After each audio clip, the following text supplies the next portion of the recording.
Hello guys, my name is Yogesh Bharsakle. I am from Akola. I had completed my graduation in 2019 at computer science and engineering. After that, I had joined the Activix Private Limited. It's as a technical support engineer. I had experience in this company like a 1.9 year. After that, I working not properly like a in a IT environment.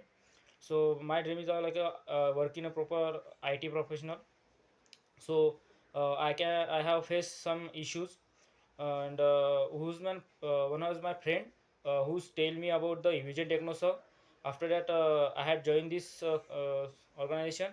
Then I completed some classes about the networking, whose classes started at like 45 days to 60 days.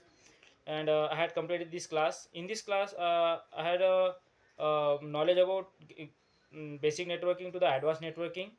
About the teaching staff, it's very experienced teaching staff and very clearly understand every doubt to the student, deliver to every practical session.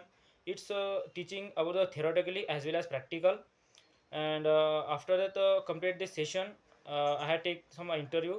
And in this organization, the teaching staff very essential about the students, and very focus on a student level, their knowledge. And they weekly started some mock interview to improve and our interview confidence and interview knowledge about the networking or anything. So in this staff very well known about the student, whose student is level lower or high. They can every student teach every uh, properly knowledge and clear their doubts. So after completing my class, then I take some interviews. And then I had reached this position and selected as a SCS company to the 2.7 year LPA. So specially thanks for Pushpanjali ma'am, Priya ma'am, Sati ma'am, and Ganesh sir, and each and every teaching staff of Evision Techno sir. So thank you.